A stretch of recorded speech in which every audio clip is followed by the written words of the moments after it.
There are 38 funds on YieldCanary right now with a 50% advertised yield, but 0% of that is actually real earned income.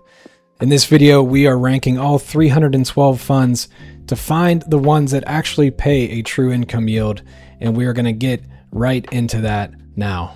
So before we get into this, let's check out a few definitions just so we are all on the same page. The advertised yield, and we're looking at the YieldCanary dashboard here. The advertised yield is the most recent payout on an annualized basis. This is what a lot of the funds websites will display, and you can see this small text we just added to a couple of these columns.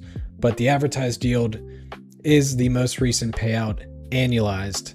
And then we have what we call the headline yield, which is just the trailing 12-month yield. And finally is the true income yield, which is that headline yield, that trailing 12-month yield with the return of capital removed.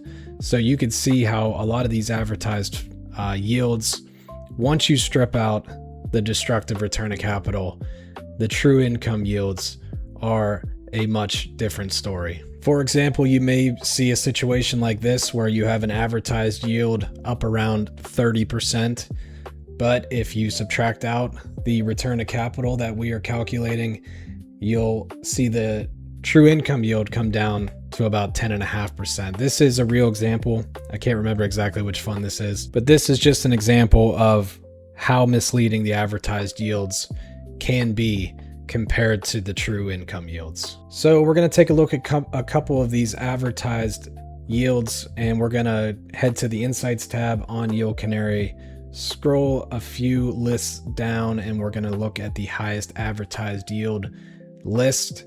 This is showing the advertised yield compared to the true income yield.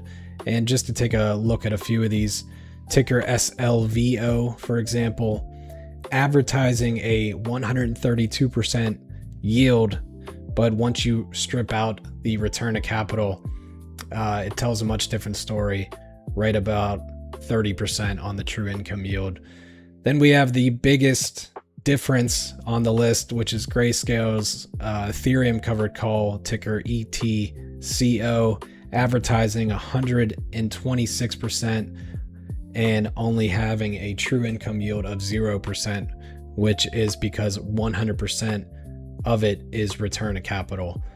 So you can see a few of these yield max funds also over 109% on the advertised yield, but like I said, 0% of it is actually true earned income.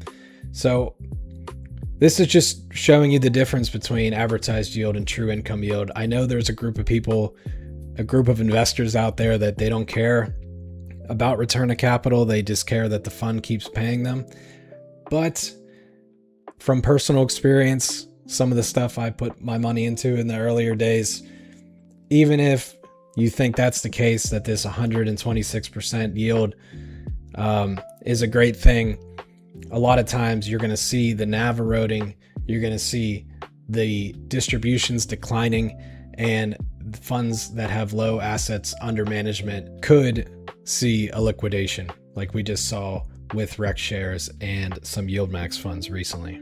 So let's get into the true income yield funds real quick, and it's very easy to do. What we're going to do is sort just by clicking on this column. It is going to sort by true income yield. So you can see the highest ones are now at the top of the list, but we want the healthy funds. So we're going to filter on healthy. So let's go through just the top 5 maybe, and we're going to see AMDW from Roundhill is in the lead with a 40.76% true income yield, followed by TSMY at about 39%.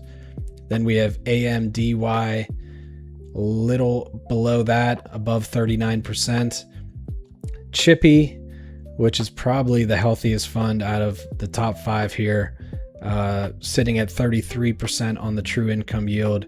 And finally, AAPW from Roundhill is just under 30% at 29.74. And we could go through the top 10. We have GUI, GOOW, FEPI, XV, and EGGS, which is one of my favorite ticker symbols from Nest Yield.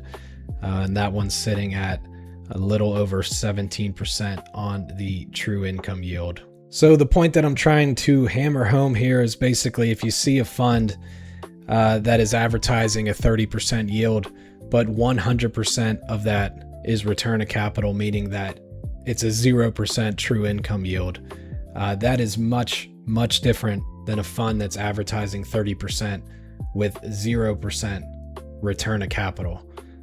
You can see Chippy is a good example of that.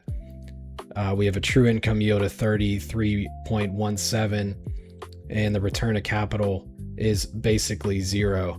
So two different stories once you compare advertised yield to true income yield on YieldCanary, which is a big reason that we designed the platform in such a way. So if you're analyzing a fund, I would never just look at the advertised yield. In my opinion, you always want to be looking at what the return of capital is saying and what the true income yield is ultimately saying, because that is the income that the fund is actually paying you. So just to summarize, here's the top 5 list again: AMDW, TSMY, AMDY, Chippy, and AAPW are in the top 5.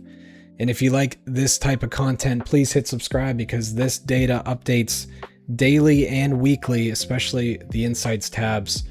This stuff is always changing, so hit subscribe if you want to stay updated, and leave a comment down below if you agree or disagree with me on any of this stuff, and we will catch you in the next video.